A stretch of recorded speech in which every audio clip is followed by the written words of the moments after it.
Aloha, good morning, good afternoon, or good evening. Welcome to a nation of immigrants. You can go to live in France, but you cannot become a Frenchman. You can go to live in Germany or Turkey or Japan, but you cannot become a German or Turk or Japanese. But anyone from any corner of the earth can come to live in America and become an American. A Nation of Immigrants is a biweekly talk show program featuring the life of immigrants and the descendants of immigrants, diversity, and inclusion. Today, we are absolutely thrilled to have Mr. Peter Song to be our distinguished guest. Welcome, Peter.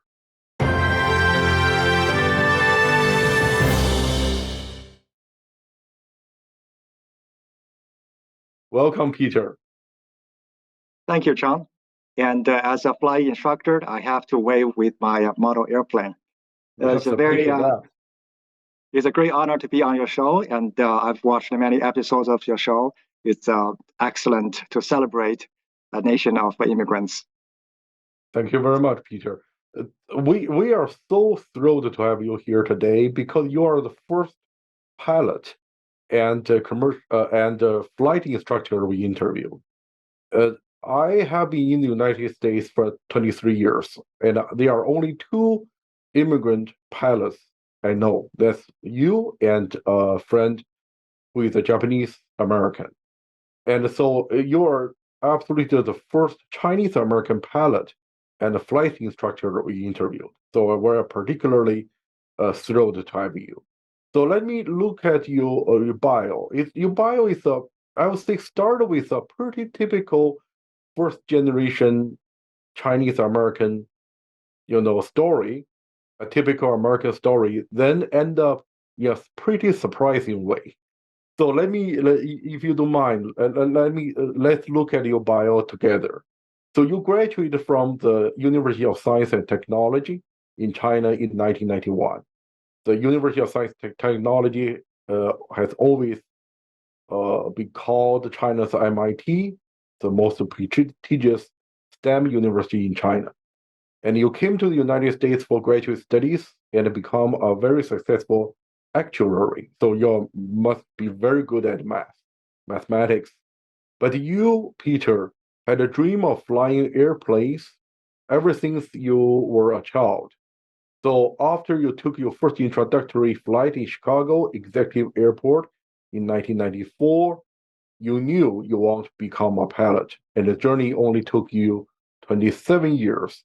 And finally, you received your private pilot license in 2021. Then you decided to retire as a principal at a prominent actuary consulting firm. So you are really saying goodbye to mathematics and then going into your flying dream. Now you are a full-time flight instructor based at the very airport, the Chicago Executive Airport. You took your first introductory flight. You host commercial instrument, complex, high performance, and certified flight instructing ratings. As an immigrant, you are a firm believer that America is where dreams can become true. That the final statement. We all agree with you. America is a place where all the dreams can come true. But your dream is really a big dream, the flying. So please tell us a little bit about yourself. And from your bio, we know a little bit, but we obviously want to know more. And your family as a first generation Chinese American. And how was your immigration adventure look like? And a little bit about your family, please. Yes, sure. Thank you, Chang. But before I go into the details about myself, let me make a little bit of a correction there.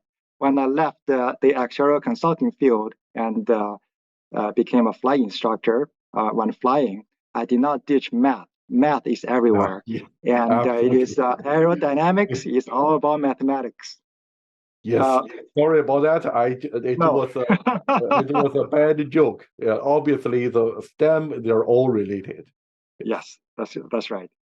So yes, I just like you said, I had a fairly typical first generation Chinese immigrant life path, so to speak. I came here in 1991 to pursue my graduate study in mathematics. And after graduation, I was lucky enough to find a job as an actuary here in Chicago. Back then, that was in 1994, and the airport the airport is actually very close to where I worked. It's just basically less than 2 miles. And then I see, I would see the little planes buzzing around. So I actually then said, oh, I want to fly one of these days. And as I came here, as I was doing my graduate study, I met my wife in school, and she's also a Chinese American immigrant. And so back in 1994, I took her to a discovery flight, and I was so nervous, and I was grabbing onto the yoke. I was like, I had this death grip. But after we landed, I really thought I wanted to be a pilot. And I didn't really have a lot more thought about, becoming a commercial pilot, becoming a flight instructor and all that, but I just wanted to fly. And I think that's a dream that's fairly common for all humans. If you look at the human aspirations, early on, humans look up in the sky, they see the stars, they say, I want to go to the stars, I want to go to the heavens. And then they see the birds, and they say, I want to fly like a bird. That's the earliest human dreams. Then I started a family. I had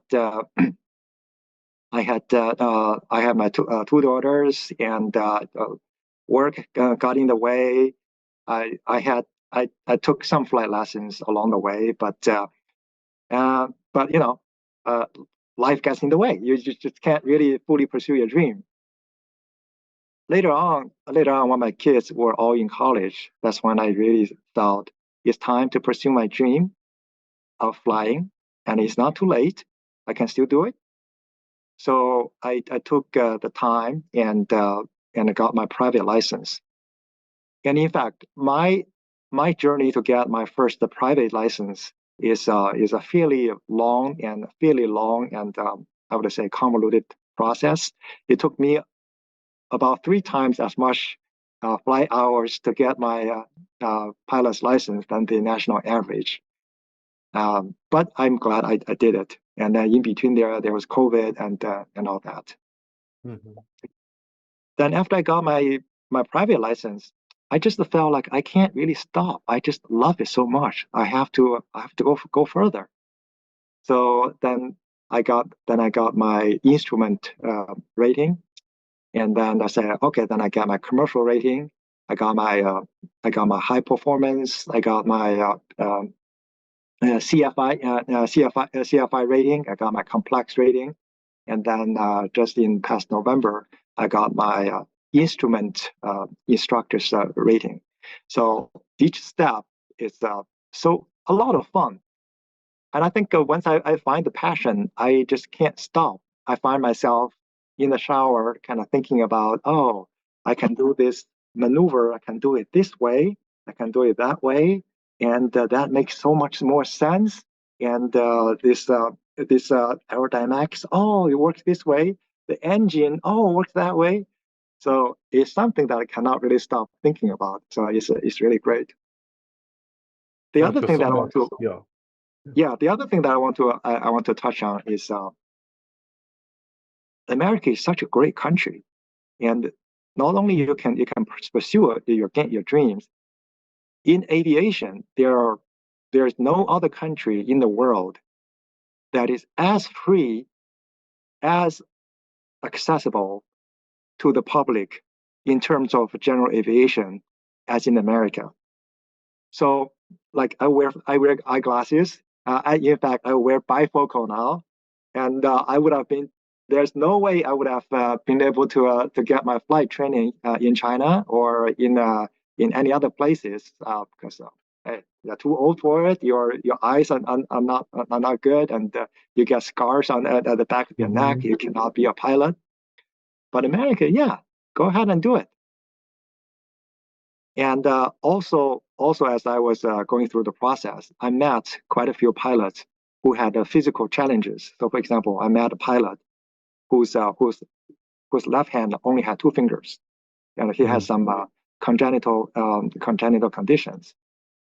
But that did not prevent him from becoming a successful flight instructor. America is just this free. And and also in America, there is no such thing as, okay, you must apply to fly. I would say 95% of the airspace within this country is free airspace, so to speak. You don't have to talk to air traffic control. You don't have to get any permission to from anyone. You say, okay, today's a great day. Let's take off and fly. You can just take off and fly. And you can fly, you're flying along, you see, oh, there's an airport. Oh, it looks very nice. You can just go there and land. Don't need anyone's permission. This is just unthinkable in many other countries where, if you want to do let's say, as I understand, in China, if you want to do a flight, you must apply for permission days ahead of time. You have this, you can only do this, and that, and then that's it. Where America is sort of like, you should take off and you go, and you enjoy it, and then you say, oh, there's where I want to land. You come in and land. I think America still has this Wright brothers spirit. Oh yeah, it's absolutely amazing to hear you say that. There's the near absolutely freedom in the United States, even in terms of flying. But I assume that your aircraft does need to register with the FAA, does it? Do Correct. you need that sort? And you must be licensed to fly this aircraft. But Yes. as long as these two conditions are met, and the government will step aside, say, do your thing.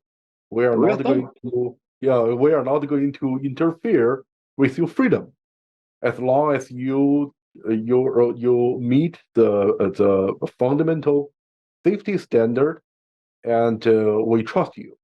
Yes. These trust, this non-interference, and this freedom, it just, I agree with you, unthinkable. That's the good word, unthinkable, in many other countries. And also, what you just said remind me that when I got my attorney license from Minnesota Supreme Court, the lawyers, we got our first law license from the state Supreme Court. Yes. Then you can get your second law license from the federal court, the third license from appellate court, and so on.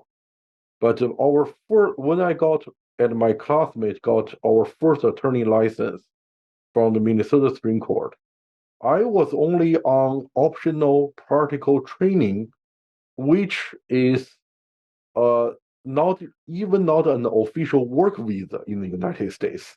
As I graduated from law school, I was on international student visa, and then the U.S. government granted me 1 year optional practical training, so I could legally stay in this country.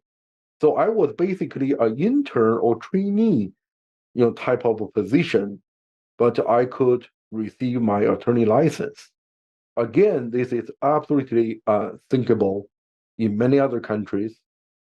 Many countries require citizenship to become attorney, or if not citizenship, at least a permanent residency to become attorney. But our government, the federal government and state government, look at you and said, why do we need a citizenship to give you a license?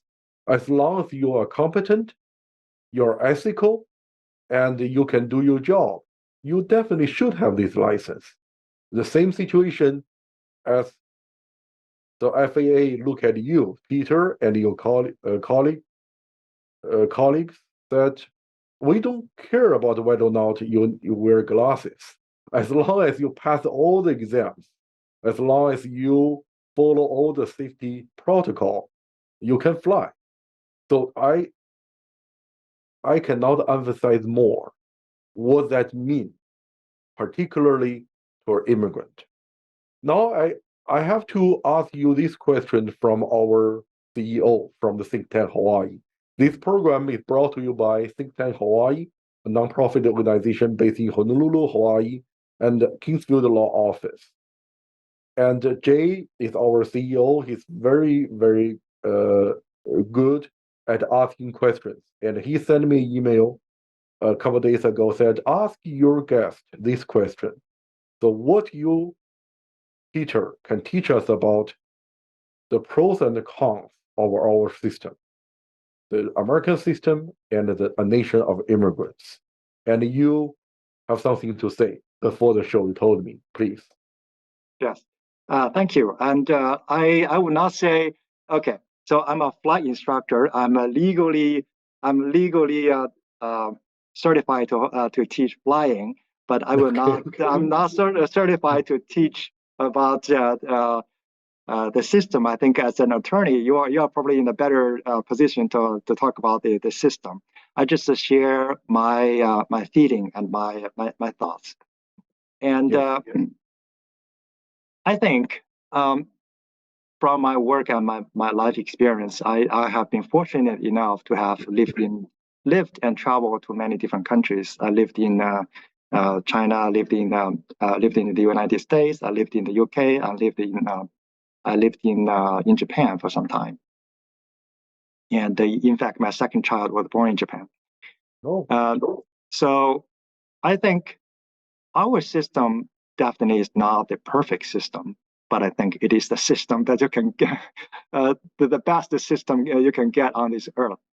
And just like you said, the FAA is basically kind of like non-interfering with the fundamental freedoms of people trying to fly and all that. But I'm not going to say that the FAA is all positive and all that. It is a government bureaucracy, and it is one of the forces that we need to push back on in terms of flying. It is a necessary evil that we need to deal with. But I think it is a system that is generally responsive to the constituents, and a system that is not really designed to rob people of their freedom is a system that is answering directly to the people. So I think, there are a lot of things that I don't like at the FAA, but if you look at other alternatives, the civil aviation authorities in China, in Europe, even in Canada, I think our system still is the best. Great answer. Thank you so much, Peter. This is so true. Our government is by the people and for the people and serve the people. There are many problems. There are many bureaucracy. But at the end of the day, it's not designed to control people. It's designed to serve the people. Even in practice, in theory, it is designed to serve the people. And in practice, there are many problems. And Yes. like any other system, corruption, bureaucracy, all that. But at a fundamental level, it is designed this way. And when it works really well. We just hope it always works. Now, I don't want to take too much of your time, but I do want to ask you. First question.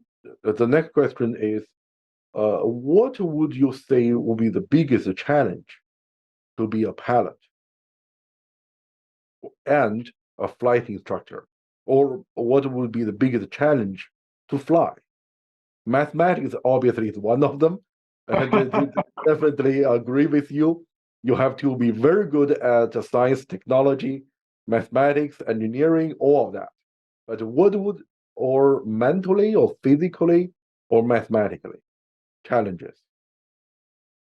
I think I would not describe it so much as a challenge than, let's say, your will to fly. If you say, I really want to fly, I really love flying, then there is always a way, particularly in this country. And so put it this way, nobody knows everything about flying. When I got my flight instructor's certificate,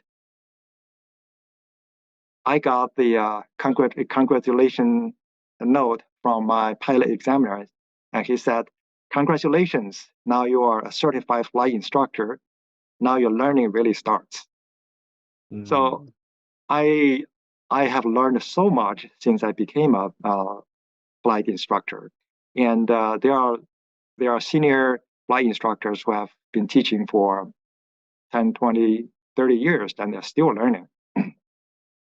So it's not so much about, oh, there's so much knowledge that I don't know, because there will always be knowledge that you don't know. But it's more about the desire, the will to fly. If you really say, okay, I really want to fly, then there is a way. So in terms of mathematics, I think it's more about, think about, it's not just mathematics. You have to be able to have correct hand-eye coordination. When you are, in fact, when you're flying, all your four limbs are moving separately, while your eyes are looking at the different things at the same time, and your ears are listening to air traffic control, to air data.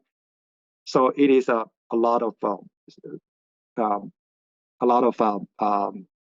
I would say a distribution of attention and all that. So mathematics is not just the single challenge. There's a lot of challenges, but the thing is, if you really have the will, say I want to do it, I think people will be able to do it.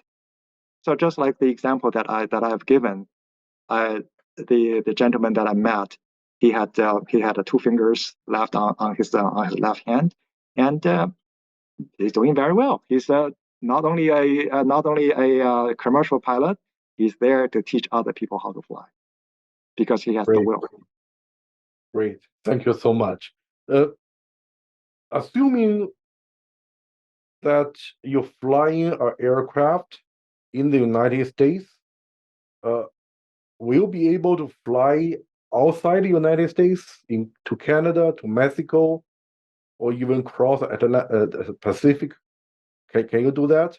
Will you, or your license only limit you to fly in the United States? Will you be able to fly to China?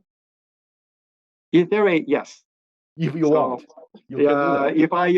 If I jump through the hoops and I get the permission from China to let me transit their airspace, or even better, to allow me to land in one of their airfields. So there is an organization called ICAO. So there's an international organization for all the civilian aircraft. So basically, in theory, I can fly an aircraft that's registered in the United States with my license to any country in the world. So in fact, I've flown into Canada, and one of my best experiences was to take my family out to Niagara Falls, and then we fly over Niagara Falls and see Niagara Falls from the air, and go into Canadian airspace. That was a lot of fun. That's awesome. That's pretty cool. Yes. When was your last time in China? Before the pandemic? Yeah, before the pandemic. I was there for my father's 80th birthday. Wow. I wish I could be there a lot more often, but the situation is just beyond my control. I understand. I just spent 3 weeks in Beijing. I just got back, 12 hours ago. A little bit better, I would say. Not like the visit during the pandemic in 2021, but it's a parallel universe. You and I are both from that country, and when you return to that country, you feel things are strangely familiar and unfamiliar at the same time. That's all I can say. We are Yes. running a little bit out of time, but I do want to ask you this question: that if your time travel permits, you can fly back to your early 20s, 30 years ago. And what would you say to yourself in your 20s? What advice you would give you yourself? Yes. Of course, hindsight is always 2020, right? And Yes, yes. I would say I've been very lucky to have the life that I had, and very grateful for the fact that I received the best education in China, and very grateful for the fact that I came to the most welcoming, the most accepting country in the world, the United States, and became an immigrant and became a citizen of the country. So if I had a word to my 20s self, I probably would say enjoy life a little bit more and take a little bit more risk. And it's it's okay to fail. It's okay to start anew, and just enjoy the life voyage.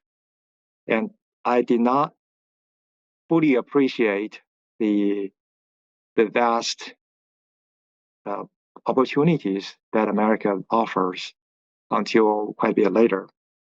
And in China, there is a saying that says, once you pass this opportunity, you'll never come again. Mm. My experience here in America has been, well, there's always an opportunity, and it's never too late. The thing is, just grab it. Yes. Even the things we cherish and treasure may be lost, but the lost will reappear in another form. And finally, what movie a movie about flying you would recommend to our audience? Top Gun, Top Gun 2. Oh, Actually, I'm not a Top Gun fan, and I just understand. Yeah, makes sense. Yeah. yeah, strangely, I am more into storytelling. Lately, I've been into Russian movies, and some of the Russian movies are very interesting. Which Uh, one? I recommend the movie On the Road to Berlin. It's On the very, road very to good. Berlin. Yeah, Ah, On the Road to Berlin is very good storytelling. all right. We will check it out. Thank you so much, Peter. It's great fun.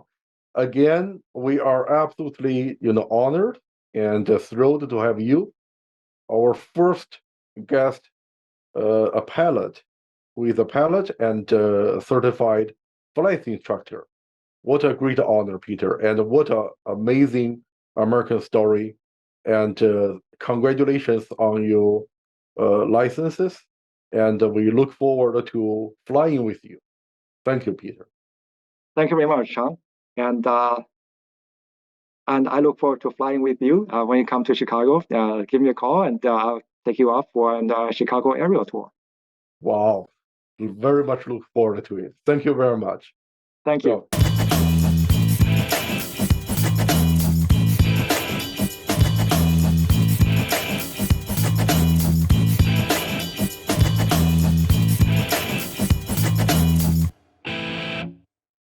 Thank you so much for watching ThinkTech Hawaii. If you like what we do, please like us and click the subscribe button on YouTube and the follow button on Vimeo. You can also follow us on Facebook, Instagram, and LinkedIn, and donate to us at thinktechhawaii.com. Mahalo.